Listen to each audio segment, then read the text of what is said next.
told you that I've fallen,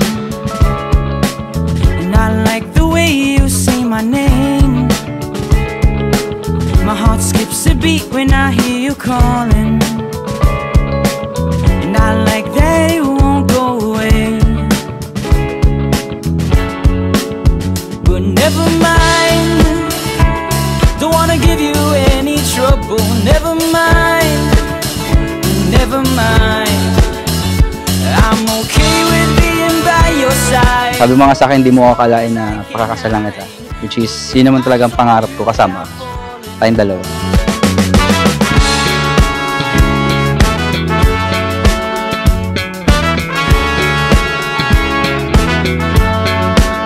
Ako na naunang kinasal eh. Kasi lumaki ka ng ganyan. Hindi kita maabot. If I told you that I've fallen,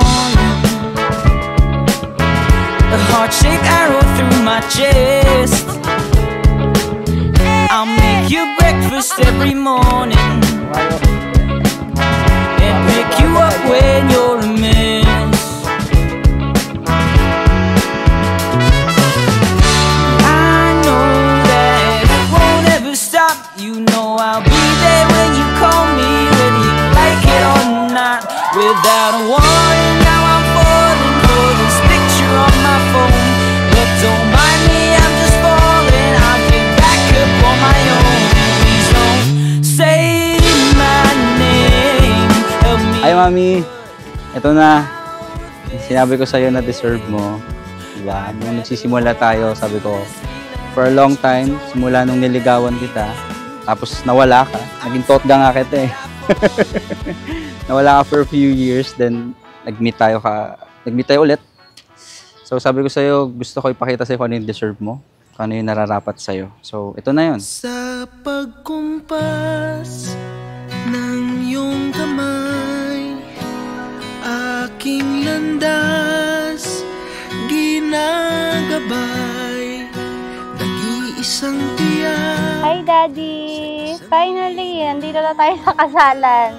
After everything we went through, all the sacrifice and heartache, thank you for not giving up on me. Kung puso ko ay imamapa, ikaw ang dulo, gitna at simula.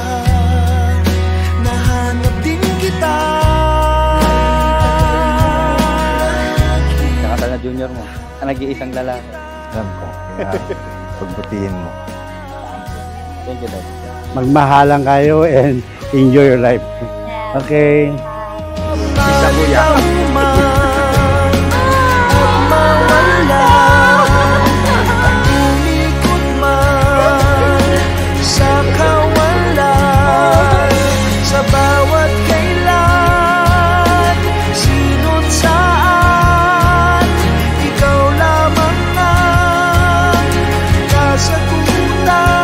Alex, bukal ba sa iyong loob ang iyong pagparito upang makayo sa dibdib si Rose Catherine na iyong pakamamahalin ang paglilingkuran habang buhay?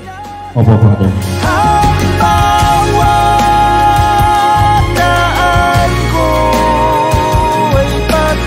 Sarap sa piling na inaalagaan mo kami ni Sabi. Priority mo ako, di lang ako pati ang anak kong si Sabi.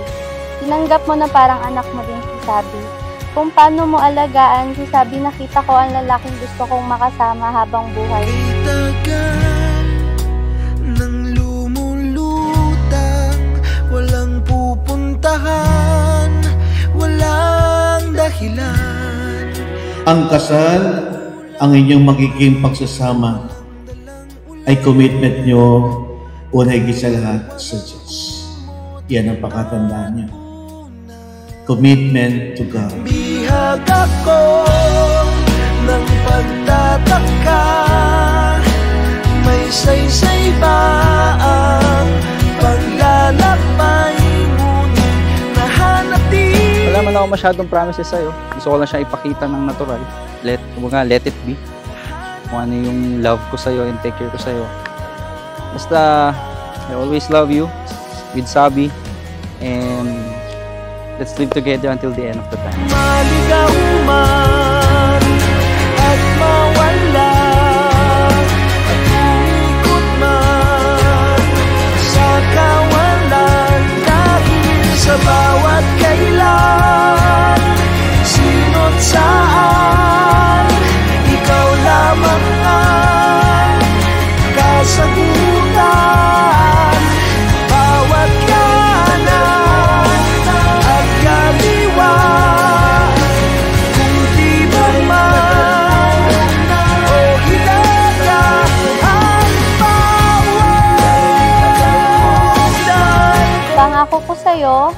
Ako ang magiging kakampi at kasama mo sa hirap at ginhawa, sa boring days at happy moments nating dalawa. Lahat ng pagdaraanan nating pagsubok, hawak kamay nating lalagyan.